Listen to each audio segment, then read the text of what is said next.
በስመ አብ ወወልድ ወመንፈስ ቅዱስ አሐዱ አምላክ አሜን። አንድ አምላክ በሚሆን በአብ በወልድ በመንፈስ ቅዱስ ስም አምነን በአብ ስም እንናገራለን፣ በወልድ ስም እናምናለን፣ በመንፈስ ቅዱስም ስም እናመልካለን።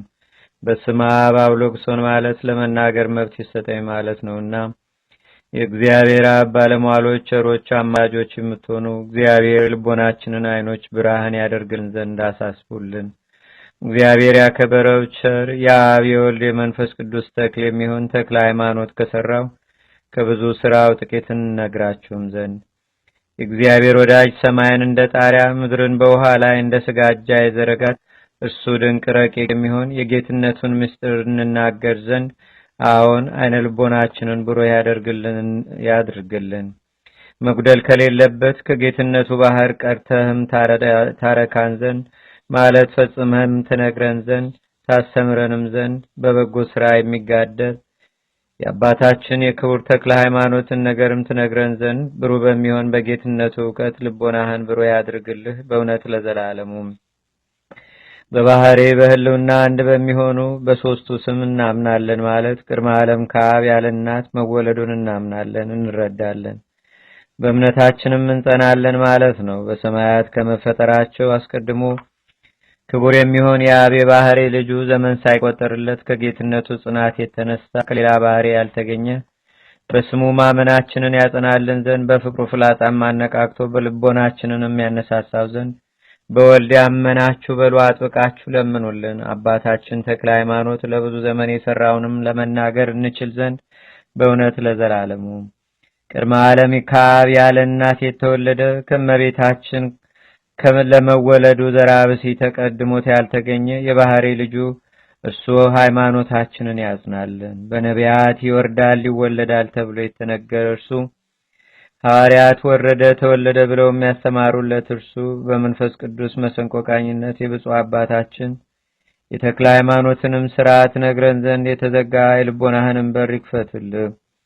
በአምላክነት በምትሰራ በጌትነቱ ፍቅር ፍላጻ የልቦናህን መሰረት ያናውጸው በእውነት ያለ ሐሰት በመንፈስ ቅዱስ ስም እናመልካለን ማለት ለመንፈስ ቅዱስ ለአብ ለወልድ ሰግዳለሁ ማለት ነው። ሶስትነታቸው ሳይታወቅ አስቀድሞ በባህሪ አንድ በሚሆን በአካል ሶስትነታቸው ከተቃወሙ በኋላ በአካል ሶስትነታቸው ከታወቀም በኋላ በባህሪ በህልውና አንድ በማድረግ ሶስቱን አካላት ማመን እንደዚህ ነው። መንፈስ ቅዱስ በገለጸልን አንደበት እንናገርም ዘንድ በመንፈስ ቅዱስ መስታወትነት ሃይማኖታችንን ይገልጽልንም ዘንድ ክቡር የሚሆን ተክለ መንፈስ ቅዱስ የሚባል አባታችን ተክለ ሃይማኖት መከራውን ሁሉ እየተቀበለ ከሰራው ስራ ፈጽመም እንናገርም ዘንድ እናንተ በመንፈስ ቅዱስ የከበራችሁ የክርስቲያን ወገኖች በሉት ሃይማኖታችንን አጽኑልን። በእውነት ሃይማኖታችንን ያጽናልን፣ አንደበታችንንም ይግለጽልን።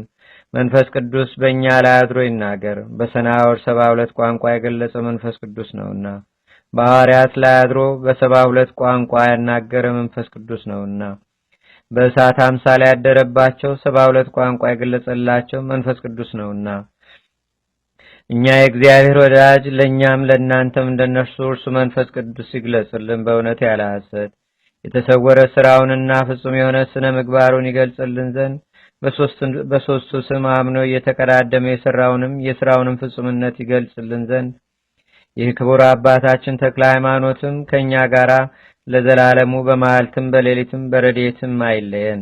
መከራውንም እየታገሰ የሰራውን ስራ ሁሉ አንብበንም እስክንፈጽም ድረስ ትርጓሜውንም ይገልጽልን ዘንድ በእውነት ያለ ሐሰት የብፁዕ አባታችን የክቡር ተክለ ሃይማኖት ገድልንም ማንበብ ከጨረስን በኋላ እኛንም እናንተንም አይለየን። ኃጠ የሚሆን ጸሐፊውንም በዚህ ዓለም በሚመጣውም ዓለም አይለየን።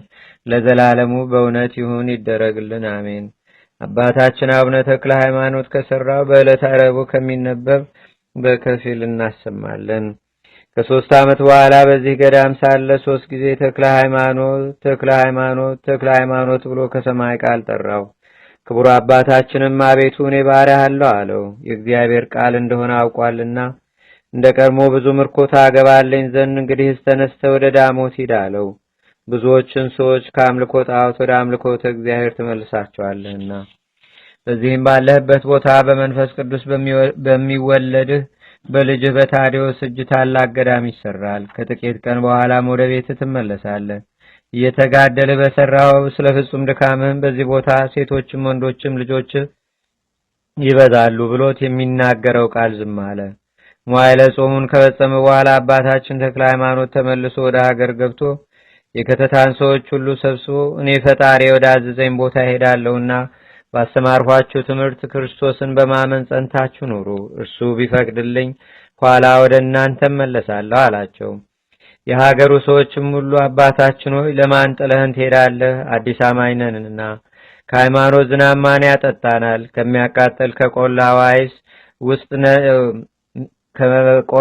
ዋይ ውስጥ ነንና በነፍስ በስጋ የሚጠብቅ እንዳንተ ያለ አባት የት እናገኛለን? እያሉ አለቀሱ።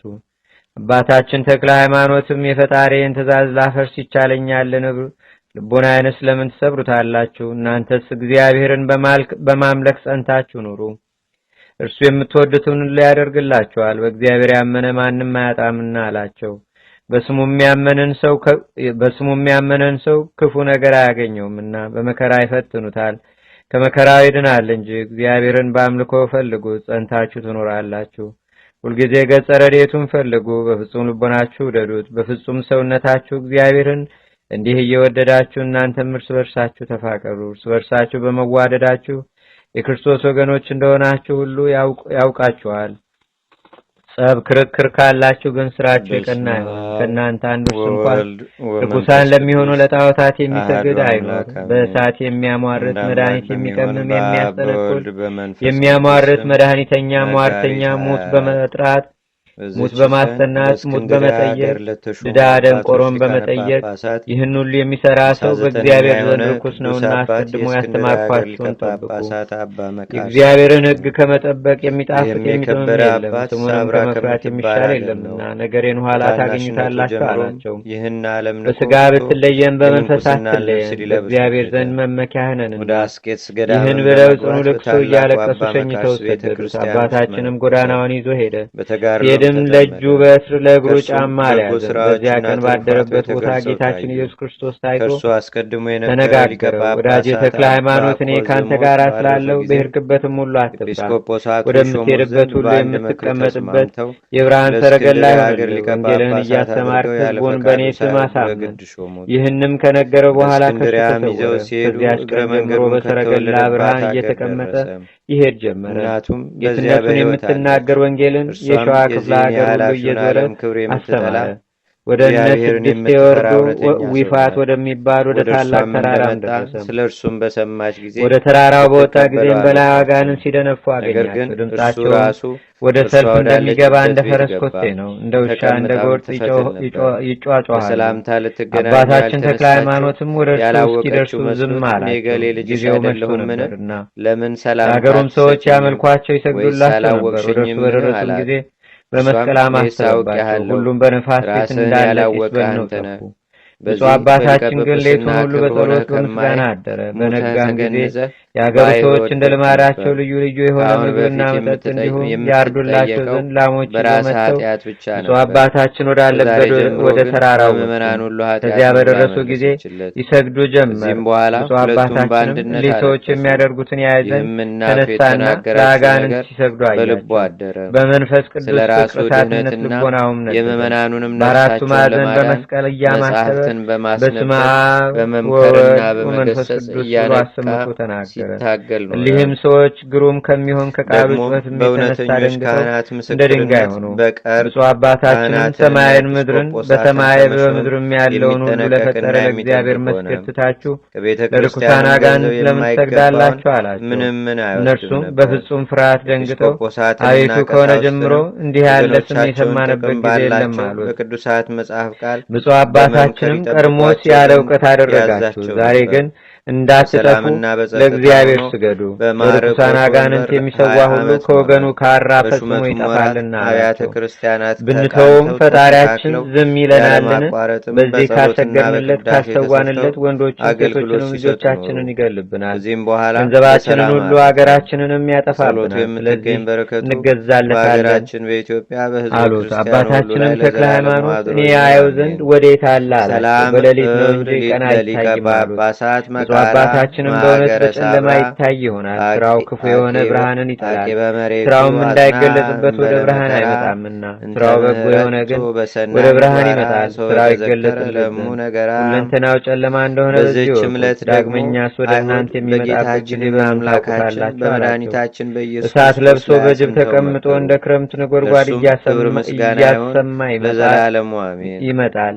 በጅብ የተቀመጡ ብዙ ሰዎች በግራ በቀኝ ይከቡታል፣ ሁሉም በአፋቸው እሳት እያናፉ ይመጣሉ አሉ። ብፁዕ አባታችንም እንዲህ አላቸው፣ በእውነት ርኩስ ነው፣ ከፈረሶችም እሱ ይረግሳል። እስኪ መሽ ድረስ እንጠብቀው። ያሸነፈኝ እንደሆነ ሰግድለታለሁ፣ ያሸነፍኩት እንደሆነ ለእኔ ፈጣሪ ትሰግዳላችሁን አላቸው። አንተ ካሸነፍከው አዎን ለአንተ አምላክ እንሰግዳለን አሉት። በመሸ ጊዜም ግሩም አይደለ ይህ ጋኔን እንደ ልማዱ ባለው ግርማ መጣ። አባታችን ተክለ ሃይማኖትም ተነስቶ በመስቀል አማተበበት፣ ከተቀመጠበትም ጅብ ላይ ወደቀ። እንደ ጢስም ተኖ ጠፋ። እሱ ጋርም ያሉት ከቦታችን አስወጥቶ የሚያሳድደን ማን ነው እያሉ ከነጅቦቻቸው ተበተኑ። የአገሩም ሰዎች ይህን ባዩ ጊዜ አምላክ በእውነት ሁሉን የሚያሸንፍ ኃያል ነው እያሉ ደንግጠው ከአባታችን እግር ላይ ወደቁ። ብፁዕ አባታችንም እንዲህ አላቸው፣ እንግዲህ አትፍሩ። ለአብ ለባህሪ ልጁ ለኢየሱስ ክርስቶስ ለባህሪ ሕይወቱ ለመንፈስ ቅዱስ ስገዱ። እሱ ሁላችሁም እስክትመለሱ ድረስ ከእናንተ ማንንም ማን ሊያጠፋ አይወድምና፣ ፍየልና ላም ልትሰውለት አይፈልግም፣ የላም ስጋ አይበላምና ወይም የፍየል ደም አይጠጣምና በመገዛት ስገዱለት፣ በእውነት አምልኩት እንጂ እሱ ብቻ የፍጥረት ሁሉ ፈጣሪ ነውና። በሰማይ በምድርም በባህርም በቀላያትም ያለሱ ሌላ አምላክ የለምና። እርሱ ይገድላል፣ እሱ ያድናል፣ ያደህያል፣ ያበለጽጋል፣ ያዋርዳል፣ ያከብራል። ምን የሚሳነው ስራ የለም። እንደዚህ ያለው ንጉሥ እመኑበት፣ የዘላለም ሕይወት ታገኙ ዘንድ። ይህን የመሰለ ሁሉ ብፁዕ አባታችን እስኪነጋ ሲያስተምራቸዋል። ሁሌም ሰዎች ድል የነሳኸው አምላካችን አንተ ከእኛ ዘንድ ከሄድክ ይገድለናል፣ ገንዘባችንንም ሀገራችንንም ያጠፋብናል፣ ምን እናደርጋለን አሉ። አባታችንም ተክለ ሃይማኖት ፈጽማችሁ በእግዚአብሔር ካመናችሁ በምንም አያሸንፋችሁም፣ የጋኔን ደካማ ነውና ሲያሳምማችሁ ነበረ። ወንዶች ሴቶች ልጆቻችሁንም ሀገራችሁንም ገንዘባችሁንም ያጠፋባችሁ ነበር። ዛሬ ሂዳችሁ ለአገሩ ሰው ሁሉ ንገሩ፣ የታመመበት በሽተኛውን ሁሉ ይዞ ይምጣ። የፈጣሪን ኃይል ታየው ዘንድ እርሱ ሳትጥሩ ዋጋ ሳትሰጡም ያድናቸዋልና። እነርሱም ደስ ብሏቸው ተነስቶ ወደ ቤታቸው እየሮጡ ሄደው ለአገሩ ሰዎች ሁሉ ነገሩ። የአገሩም ሰው ሁሉ ደስ እያላቸው ተሰበሰቡ፣ በሽተኞችንም ሰበሰቡ። ቁጥራቸውም 12 አንካሳ፣ 13 ጎባጣ፣ 7 ጋኔን የሚጥላቸው 10 እውራን ነበሩ። በአልጋ እየተሸከሙ አመጧቸው። ገና ከአባታችን ከተክለ ሃይማኖት ዘንድ ሳያደርሷቸውም በሩቁ ባዩት ጊዜ አንተ ክፉ ሰው የከተታ የጽላልሽን አውራጃ የተውንልህ አይበቃህምን? ከዚህም ልታሳድደን መጣህን እያሉ ያደሩባቸው አጋንንት ዘወትር እንዲህ እየፈጠንክ ስትሄድ በእግርህ ነው ወይስ በነፋስ ትቀመጣለህን? ከአንተ የምንሸሽበት አጣን። አሁንም መከራ አታጽናብን፣ ወደን እንሄዳለንም አሉ። ብፁዕ አባታችንም የተሸከሟቸውን ሰዎች ፈጥናችሁ ወደ እኔ አምጧቸው አሏቸው። ወደ እርሱ ሲያመጧቸው የሚያደሩባቸው አጋንንት እንግዲህ ወደዚህች ሀገር አንመለስም እያሉ በመማል በጥቁር ባሯ አምሳል እየወጡ ሄዱ። ዝንጀሮ መስለውም ይወጡ አሉ። ሸሽተው ከዱር ከገደልም ገቡ። ድውያኑም ዳኑ፣ ዕውራኑም አዩ። ከዚያም ያሉ ሰዎች ይህን ታምራት ባዩ ጊዜ አባታችን በረከትህን እንቀበል ዘንድ ባርከን እያሉ ከተክለ ሃይማኖት እግር ስር ወደቁ።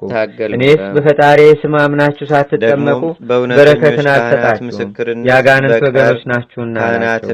የዳኑትም የአገሩም ሰዎች አባታችን ያዘዝከንን ሁሉ እናደርጋለን አሉ። ብፁዕ አባታችንም በእግዚአብሔር ስም አምናችሁ ትጠመቁ ዘንድ አዛችኋለሁ አላቸው።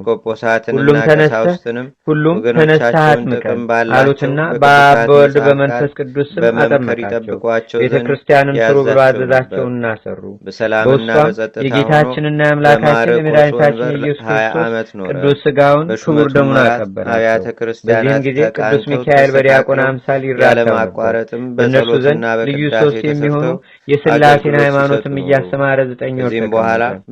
ከ9 ወር በኋላም ቅዱስ ሚካኤል ብፁዕ አባታችን እግዚአብሔር ያከበረ ተክለ ሃይማኖት ተነሳለ። ፈጣሪ ያዘዘህን ማድረግ ቸል አትበል። ስለዚህ ነገር የሀገሩን ሰዎች ሰብስቦ ባስተማርኳችሁ ሃይማኖት እርስ በርሳችሁም ተፋቀሩ፣ እንግዳ መቀበልንም አትዘንጉ፣ እኔ ፈጣሪ ወደ ላከኝ ሄዳለሁና አላቸው። የአገሩም ሰዎች ይህን ሰምተው አባታችን አስተማሪያችን ለማን ትተኸን ትሄዳለህ እያሉ ብዙ አለቀሱ። ጽኑ ልቅሶንም እያለቀሱ ሸኝተው ሰደዱት። ብፁዕ አባታችንም በብርሃን ሰረገላ ተቀምጦ ሄደ። የናርዕስትን አውራጃ ሁሉ አስተማረ። የጣዖቱን ቤት ማፈረሰ። የሰታልና የዊፅን ወንዝ ተሻግሮ ወደ ውራጌ ሄዶ ቢለት ከምትባል ተራራ ደረሰ። ይህችውም የአስማተኞች ቤተ መንግስታቸው ናት። ፍየልና ላም ይሰውባታል፣ በእርሷም አጋንንት ይገለጹላቸዋል። ከዚያ የሚቀመጥ አንድ ንጉሳቸው ነበር። ሟርተኞች መድኃኒት የሚቀምሙ ጠንቋዮች ከተራራው ስር በሸንጎ ሲሰግዱለት ይውላሉ። 1000 2000 የሚያሟርቱ እጅ መንሻቸውን ይዘው ቃል እስኪናገራቸው ድረስ እየጠበቁ ደግ የተናገረ እንደሆነ ደግ ነገር ያገኛሉ፣ ክፉ ቢናገር ክፉ ይደረግባቸዋል። ስለዚህ ነገር አንግሰውት ይኖሩ ነበር። ብፁዕ አባታችንም ይህን ሁሉ ስራቸውን አይቶ በሌላ ጎዳና ተሰውሮ ወጥቶ ይህ የጠንቋዮች ንጉሥ ካለበት ደረሰ። በወርቅ ዙፋን ተቀምጦ ወርቀ ዘቦ ግምጃ ለብሶም አገኘው። ፊቱን ጸፍቶ ከዙፋኑ ገልብጦ ጥሎ አንገቱን ረግጦ በደረቱ ላይ ቆሞ አንተ ክፉ የዲያብሎስ የግብር ልጁ የአጋንንት ወንድማቸው ክርስቶስ በደሙ የዋጃቸውን ሕዝብ ለምን ታስታለህ አለው። ይህም የጠንቋዮች ንጉሥ የሚናገረውን አጣ። መብረቅ ከሰማይ ብልጭልጭ ብሎ የጣለው መሰለው እንጂ ብፁዕ አባታችን ተክለ ሃይማኖት ወደ እርሱ በገባ ጊዜ አላየውም ነበርና። አሽከሮቹ ግን ብፁዕ አባታችንን ይዘው ከወዴት መጣህ? በምን ስራ ከዚህ ደረስ? ማን አውጥቶ ከቤተ መንግስት አገባህ? እያሉ ደም ካፍንጫውም ካፉም እስኪወርድ ድረስ ፊቱን ጸፉት። ወፍራም የብረት በትርም አምጥተው አጥንቱ እስኪደቅ ድረስ መቱትና ያን ጊዜ ሞተ።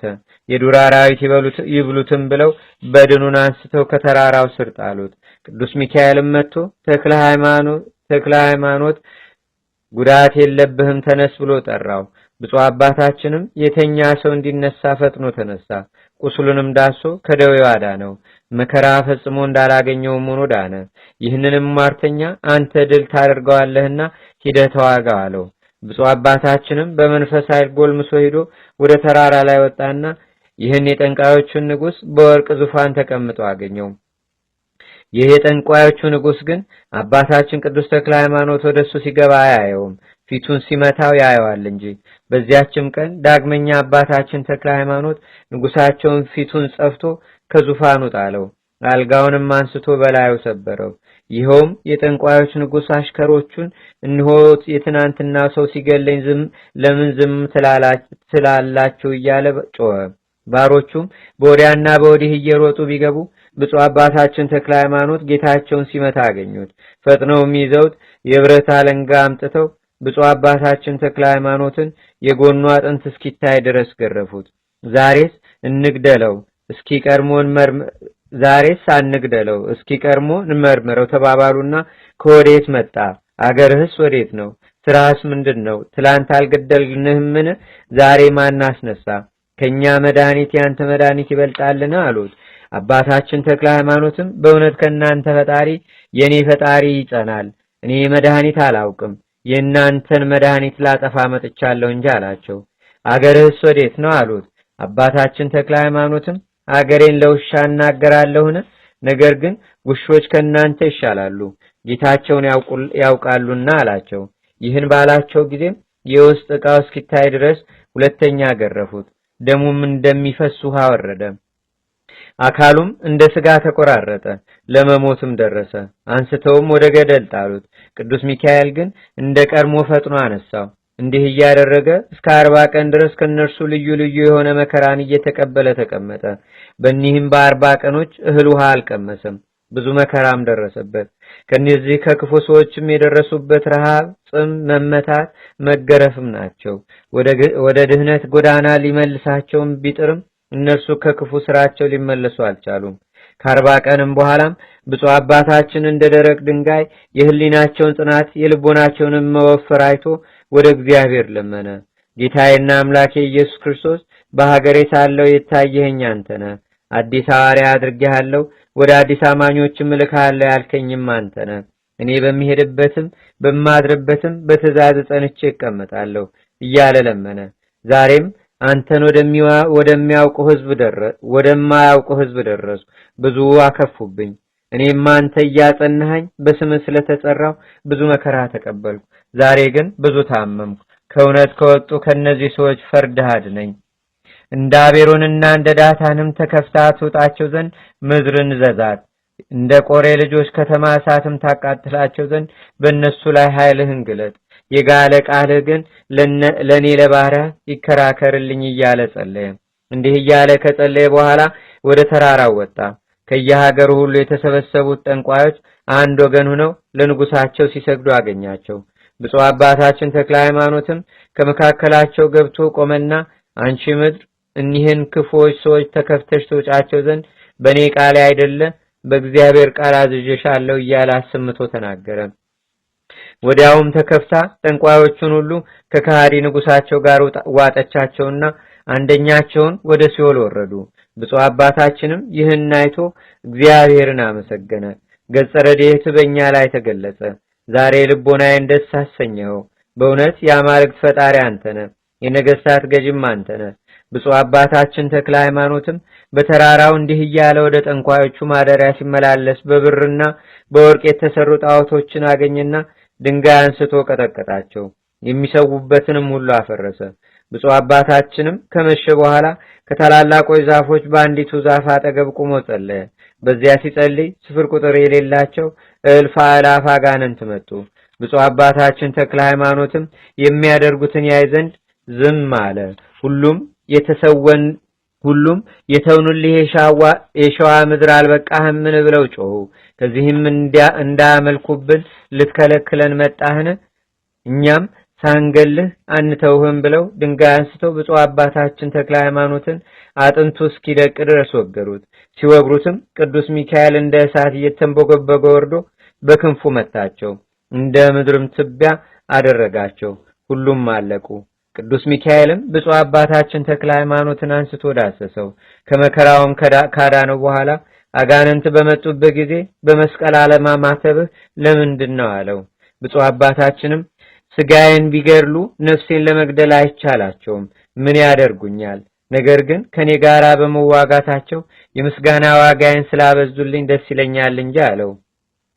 ቅዱስ ሚካኤልም ወዳጅ የተክለ ሃይማኖት ጠላትህ እየተዋጋ በሚመጣብህ ስራ ሁሉ ጸንተህ ተዋጋ፣ ጽናም፣ በርታም። ብዙን ሰዎች ከድንቁርና ወደ ዕውቀት ትመልሳቸዋለህና ብሎት ሄደ። በነጋው ብፁዕ አባታችን አኖሬዎስ የሚባል ልጅ ከመንፈስ ቅዱስ ይወለድልሃል የሚል ቃል ከሰማይ ሰማ። እርሱም ካንተ የተረፉትን ጠንቋዮች ያጠፋቸዋል፣ ከአምልኮተ ጣዖት ወደ አምልኮተ እግዚአብሔር ይመልሳቸዋል። በዚህች ሀገር ታላቅ ገዳም ይሰራል። በኋላ ዘመን በሷ ልጆች ይበዛሉ። ብፁዕ አባታችን ተክለ ሃይማኖት ይህን ሰምቶ ዝም አለ። ከዚህ በኋላ ለአጋንንት የሚሰውበትን ቦታ አፈራረሰ። የአገሩን ሰዎች ሁሉም በእግዚአብሔር ስም አሳመናቸው። ብፁዕ አባታችን ተክለ ሃይማኖት በደረሰበት ሀገር ሁሉ የሚያመልኩበት የጣዖት ቤት ወዴት አለ እያለ እየጠየቀ ማጥፋት ልማዱ ነውና በነገሩትም ጊዜ ፈጥኖ ሄዶ ያጠፋዋል። እንዲህም እያደረገ ሲሄድ በዳሞት አውራጃ ወዳለ ዝባፈተን በሚባል ተራራ ደረሰ። ከዚያም ያገሩ ሰው ሁሉ የሚያመልከው የእንጨትና የድንጋይ ጣዖት በሚያስጠነቁሉበት አገኘ። በዚያም አጋንንት ይገለጹላቸዋል። የሚያመልኳቸውም ሰዎች ደም እያፈሰሱ ይሰውላቸዋል። ብፁዕ አባታችን ተክለ ሃይማኖትም እሊህን ጣዖቶች አይቶ ድንጋይ አንስቶ ቀጠቀጣቸው፣ ቦታቸውንም አጠፋባቸው፣ ወንበራቸውንም ገለበጠባቸው።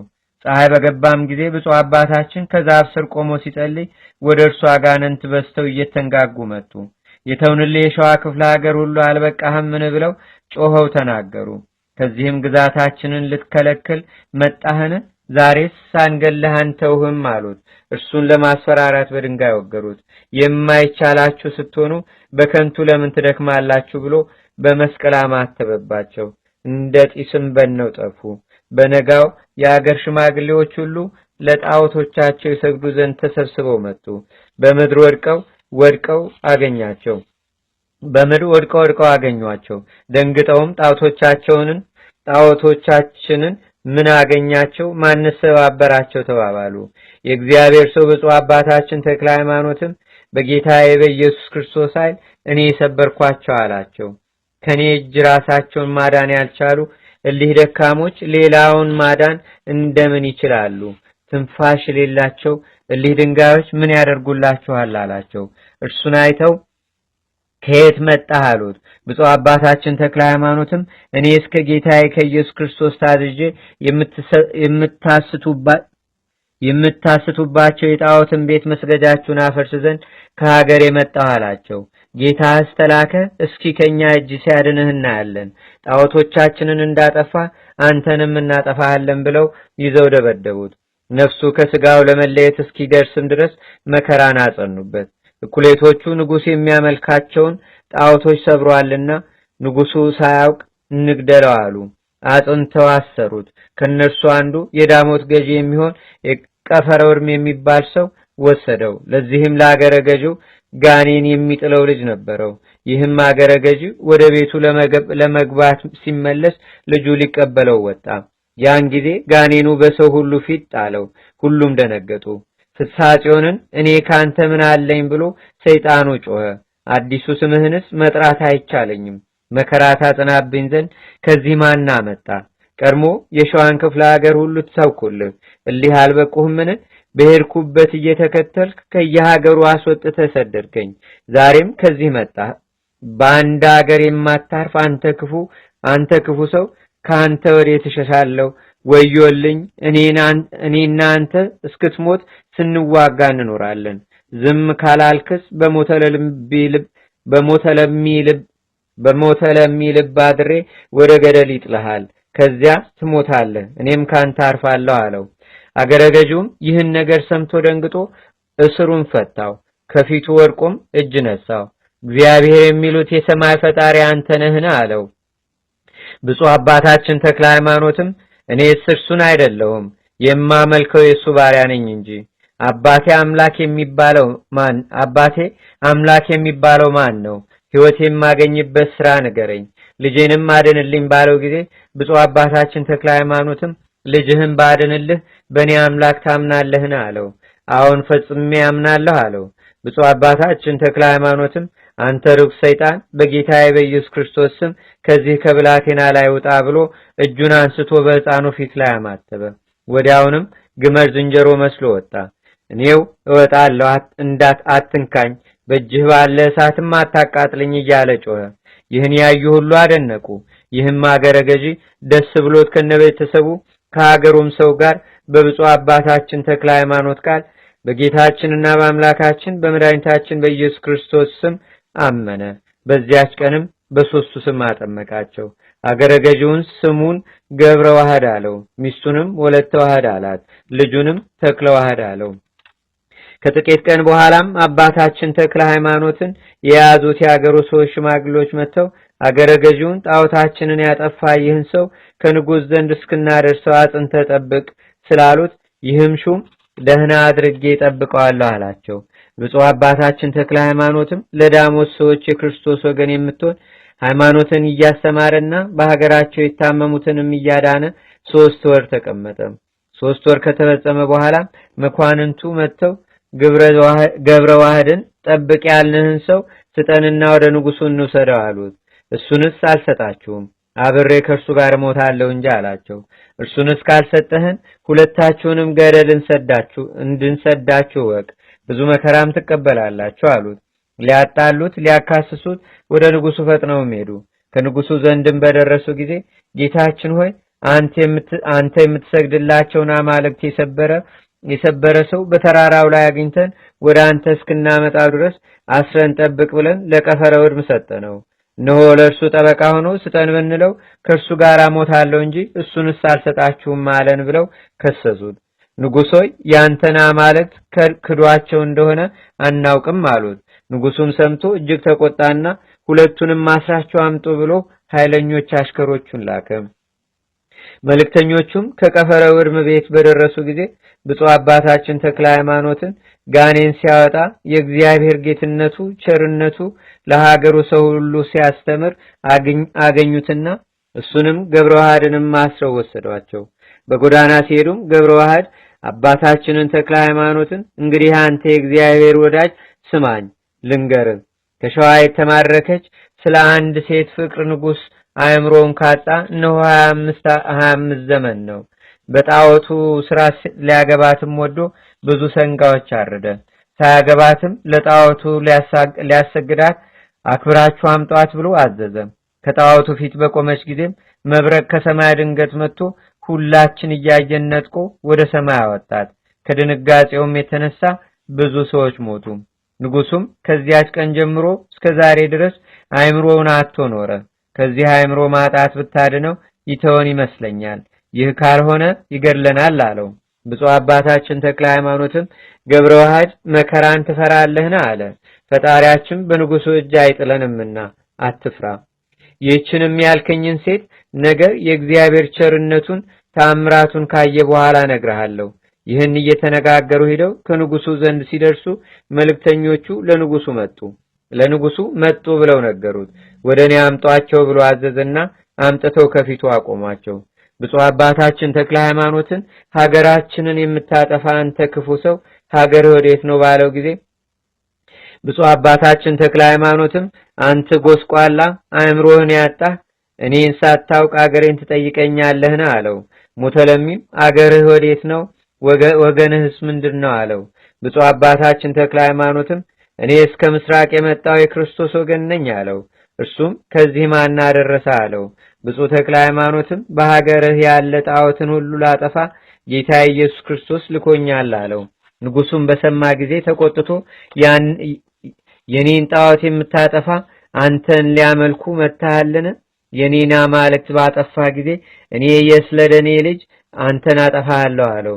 ከዚህ በኋላ ሞተለሚ ወደ ገብረ ዋህድ ተመልሶ ቀፈረወድ አንተ ትዕቢተኛ ቸልተኛ ይህን ሰው ወደኔ እንዳያመጡት የከለከልክ አንተ ነህን አለው። አባቶች ያላዩትን በእጁ የተደረገ ድንቅ ተአምራትን አይቻለሁና አሁን ከልክየዋለሁ አለው። ምን ሲያደርግ አየህ አለው። ጋኔን ሲያወጣ ድዌ ሲፈውስ ብዙ ተአምራት ሲያደርግ አየሁ። ስለዚህም ከልክያለሁ። ቢሞትም ከሱ ጋር ሞታለሁ፣ ቢድንም እንደሱ ድናለሁ። ንጉሥ ሆይ አሁንም የወደድከውን አድርግ አለው። ንጉሱም ተቆጥቶ እስኪ እርሱ ሲያድንህ አይሃለሁ ብሎ 2 ቀፎ አምጡ ብሎ አዘዘ። ሁለቱንም በ2 ቀፎ አድርጋችሁ ቀይ ቀፎውን አፍዘግታችሁ በርጥብ ቁርበት ጠቅላችሁ ጦመ ግራር ወደሚባል ወደ ታላቁ ገደል ስደዷቸው ብሎ አዘዘና እንዳዘዛቸው አደረጉ። ወደ ገደል በሰደዷቸውም ጊዜ ቅዱስ ሚካኤል ከእግዚአብሔር ታዞ መጥቶ ከምድር ሳይደርሱ በክንፉ ተቀበላቸውና የቀፎውን አፍ ሳይከፍት ከነቀፎው አምጥቶ ከሜዳ ላይ አኖራቸው። ፈጥነው ወጥተውም ገደል የሰደዷቸው ሰዎች ሳይመለሱ ከንጉሱ ፊት ሂደው ቆሙ። ብፁዕ አባታችን ተክለ ሃይማኖትም ሞተለሚን አንተ ከሃዲ ገደል ያስጣልከን እኛ እንሆ መጣን እፈርም አለው። ከገደልስ ከቀፎስ ማን አወጣችሁ አለው። ብፁዕ አባታችን ተክለ ሃይማኖትም ሁሉ የሚቻለው ፈጣሪ ከገደል አወጣን አለው። ይህን ሲነጋገሩ ገደል የሰደዷቸው ሰዎች መጡ። ባዩአቸውም ጊዜ እጅግ ደነገጡ። ቀፈረ ወድምም በእውነት አምኗል፣ እኛም በዚህ ሰው ፈጣሪ አምነናል፣ ከገደል ሞት ራሱንም ሌላውንም ያዳነ በዚህ ሰው ፈጣሪ አምነናል አሉ።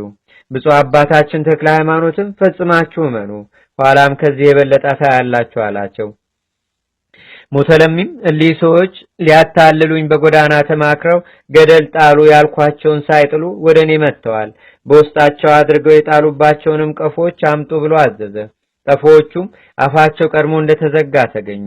ሌላ ደግሞ 10 ቀፎ አምጡ ብሎ አዘዘና ትእዛዜን ያፈረሱ እነዚያንም በውስጣቸው ጨምሯቸው። ያ መድኃኒተኛም ቀፈረ ወድምን እንደ ቀድሞ በቀፎ አድርጋችሁ ወደ ገደል ጣሏቸው በማለት የታመኑ አሽከሮቹን አዘዛቸው። እነርሱም እሺ በጅ አሉት። እኒህም በንጉሱ ዘንድ የታመኑ አሽከሮች ወጥተው 10 ቀፎ አሸክመው ንጉሱ ትእዛዜን አፈረሱ ያላቸውን 10ሩን ሎሌዎቹን በ10ሩ ቀፎ ጨምረው ብፁዕ አባታችንንም ገብረ ዋህድንም አድርገው ወደ ገደል ሊጥሏቸው ሲወስዷቸው የሚደረገውን ያዩ ዘንድ ብዙ የንጉሱ ሰራዊት ተከተሏቸው። ከገደሉ አፋፍን በደረሱ ጊዜ አስቀድሞ ብፁዕ አባታችንን ተክለ ሃይማኖትን ጣሉት። ቀጥሎም ገብረ ዋህድን ከሱም በኋላ 10ሩን ጣሏቸው። ያን ጊዜም ቅዱስ ሚካኤል ወርዶ እንደ ቀድሞ በክንፉ ተቀብሎ ከሜዳ አውጥቶ ጣላቸው። ዳግመኛም ከቀፎ አወጣቸው። ብፁዕ አባታችን ተክለ ሃይማኖትም በፈጣሪ እስኪያምን ድረስ ሂደ ይህን ካህዲ አሳፍረው አለው። እሊህም ገደል የሰደዷቸው ሰዎች የወደቁ መሰላቸው እንጂ የእግዚአብሔር መልአክ እንዳወጣቸው አላወቁም። እኒህም በንጉሱ ዘንድ የታመኑ ሰዎች ቁጥራቸው 24 ነበር። ብፁዕ አባታችን ተክለ ሃይማኖትም በንጉሱ በር ፊት ለፊት ሆኖ ይህን ተአምር ያደረገለትን እግዚአብሔርን አመሰገነ። እሊህም የንጉሱ ወገን የሚሆኑ ሰዎች ከፊቱ ወድቀው ሰገዱ። ብፁዕ አባታችን ሆይ በአምላክህ እናምናለን። አንተ አምላክ እንደሆንክ አስረድተህ ንገረን፣ ሰውም እንደሆንክ የምንጸድቅበትን አስተምረን አሉት። ብፁዕ አባታችን ተክለ ሃይማኖትም እኔስ አምላክ አይደለሁም የአምላክ ባሪያ ነኝ እንጂ አምላክስ ኢየሱስ ክርስቶስ ነው፣ በሶስትነቱ ለሚያምኑበት የዘላለም ሕይወትን የሚሰጥ እርሱ ነው አላቸው። እንኪያስ እኛም የዘላለም ሕይወትን እናገኝ ዘንድ በስሙ አምነናል አሉ። ከዚህም በኋላ ብፁዕ አባታችን ተክለ ሃይማኖት ወገኖቹን አስከትሎ ወደ ንጉሱ ገብቶ አንተ ከሃዲ ይፈር፣ በጌታዬ በኢየሱስ ክርስቶስ ኃይልም ላሳፍር መጥቻለሁና አለው። ንጉሱም ደንግጦ የሚናገረውን አጣ። እነዚያም 24ቱ ሎሌዎች መተው ቀድሞስ ንጉሱ እንደተናገረ ገደል ያልጣሏቸው መስሎን ነበር። እኛም አገረ ገዡ ብዙ ገንዘብ ሰጥቶ አታሏቸዋል ብለን ነበር። ዛሬ ግን እኛ እኚህን ክፉ አድራጊዎች ካሳታቸው ሰው ጋራ ጣልናቸው እየተባባሉ ከንጉሱ ደጅ ደረሱ። አፋቸው እንደቀድሞው ተዘግቶ 12 ቀፎ ተገኙ። ደንግጠውም ወደ ንጉሱ በገቡ ጊዜ 12ቱን ሰዎች ከንጉሱ ፊት ቆመው አገኟቸው። ከነርሱም አንዱ ብፁዕ ተክለ ሃይማኖት ንጉሱን ስለ ክፋቱ ይዘልፈው ነበር። እኒህም ሎሌዎች እጅግ እያደነቁ ቆሙ። እናንተም ከኒህ ከሐሰተኞቹ ጋራ አንድ ሆናችሁን? ገደል ለምን አልጣላችኋቸውም አላቸው። እኒህም የታመኑት አሽከሮቹ ንጉሥ ሆይ እኛስ አንተ እንዳዘዝከን ፈጽመን ጣልናቸው፣ ሐሰትም እንዳልተናገርንህ ሰራዊትህን ጠይቃቸው። ስንጥላቸውም ያዩ ከኛ ጋራ ብዙ ጎብኚዎች ነበሩና፣ ነገር ግን ዛሬ ድንቅ ነገርን አየን። እነሆ 12ቱ ቀፎች እንደ ቀድሞ አፋቸው እንደተዘጋ ከደጅህ ላይ አሉ። በውስጣቸውም ጨምረን የጣልናቸው ሰዎች እነሆ ከፊትህ ቆመዋል። ንጉሥ ሆይ ምን ትላለህ? የዚህ እንግዳ ሰው አምላክ ቢያድናቸው ነው እንጂ ሌላ ማን አዳናቸው? እኛም ዛሬ ከሞት በሚያድነን በዚህ ሰው አምላክ አምነናል። ርኩሳን ለሚሆኑ ለአንተ አማልክት አንሰግድምም አሉት። ብፁዕ አባታችን ተክለ ሃይማኖትም ልጆቼ ፈጽማችሁ መኑበት፣ የሚያድነው ከሞተ ስጋ ብቻ አይደለም ከሞተ ነፍስም ነው እንጂ አላቸው። ብፁዕ ሆይ ሁላችንም በአንተ አምላክ አምነናል ብለው ጮሆ ተናገሩ። ንጉሱም በብፁዕ አባታችን ተክለ ሃይማኖት ላይ ብዙ ተቆጥቶ አንተ ክፉ ሰው ከሀገር አስወጥተው የሰደዱ ከዚህ ትነግስ መስሎሃልን ብሎ ጦር በእጁ አንስቶ ብፁዕ አባታችን ተክለ ሃይማኖትን ሊወጋ ወዶ ሳለ ጦሩ ተመልሶ በእጁ ላይ ተጠመጠመና እንደ ሰም ከላዩ ላይ ተጣበቀ። የተሰበሰቡትም ሰዎች ይህን አይተው ማዳን በሚቻለው በዚህ ሰው አምላክ አምነናል እያሉ ጮሆ ተናገሩ። ንጉሱም ጭፍሮቹን እሊህ የተሰበሰቡትን ሁሉ ውጓቸው ብሎ አዘዘ። ጭፍሮቹም ወጥተው ከፊቱ ወግተው ገደሏቸው። በዚያችም ቀን በከተማው ደማቸው እንደ ውሃ ፈሶ የሞቱ ሰዎች ቁጥራቸው 340,080 ሰዎች ናቸው። በክርስቶስ ስም በሰማዕትነት የሞቱ እሊህም ቅዱሳን የማያልፍ ክብር ተቀበሉ። በረከታቸውም ከሁላችን ጋር ለዘላለሙ አድሮ በእውነት ይኑር አሜን። ከዚህ በኋላ ንጉሱ ብፁዕ አባታችንን የሚገልበትን ምክንያት እስኪመክር ድረስ እጁንም እግሩንም አስራችሁ ገብረ ዋህድን ከሱ ጋር ከእስር ቤት አቆዩአቸው ብሎ አዘዘ። እንዳዘዘውም አደረጉ። መንፈቀ ሌሊትም ሲሆን ለብፁዕ አባታችን ለተክለ ሃይማኖት ቅዱስ ሚካኤል ተገልጾ ተነጋገረው። ወዳጄ ተክለ ሃይማኖት አትፍራ፣ ብዙዎችን ሰዎች እነሆ ወደ አምልኮተ እግዚአብሔር ትመልሳቸዋለህ። ጽና፣ በርታ፣ ድልም የምታደርግበት ስልጣን ተሰጥቷልና አለው። ይህን ብሎ እርሱንም ገብረ ዋህድንም ከስራታቸው ፈታቸው። በነጋም ጊዜ ንጉሱ ተክለ ሃይማኖትን አምጡት ብሎ ወደ እስር ቤት መልእክተኞቹን ላከ። ፊቱ እንደ ፀሐይ ያበራ ቁሞ ሲጸልይም አገኙት። መልእክተኞቹም ንጉስ ይጠራሃል አሉት። ብፁዕ አባታችን ተክለ ሃይማኖትም ከልጁ ከገብረ ዋህድ ጋር ሄዶ ከንጉሱ ፊት ቆመ። ንጉሱም መልእክተኞቹን ከስራታቸው ማን ፈታቸው አላቸው። ቁሞ ሲጸልይ ያገኘነው እንጂ የፈታቸውን አናውቅም። እጆቹም እግሮቹም ተፈተው ገብረ ዋህድም ከሱ ጋር ሆኖ አገኘነው እንጂ አሉት። ማን ፈታህ አለው። ብፁዕ አባታችን ተክለ ሃይማኖትም አእምሮህን ያጣህ አንተ ጎስቋላ፣ የፈጣሪን ኃይል እስከመቼ ድረስ ትጠይቀኛለህ? ትላንት ከእጅህ ያዳነኝ ማን ነው ብሎ ጥያቄውን በጥያቄ መለሰለት። ትላንትስ በመድኃኒትህ ዳንክ ብሎ ቀኝ እጁ ትላንት በያዛት ጦር ተጠቅልላለችና በግራ እጁ ጦሩን አነሳና ብፁዕ አባታችን ተክለ ሃይማኖትን ሊወጋ ወዶ ጦሩ ከእጁ ጋር ተጣበቀች። ክንዱ ሰለለ፣ ደረቀ፣ እንደ ድንጋይም ሆነ። እኔን ገድሎ መንግስቴን ይቀማኝ ዘንድ አገሬን የሚያጠፋ ዘንድ ይህ ሟርተኛ ከየት መጣ እያለም ጮኸ።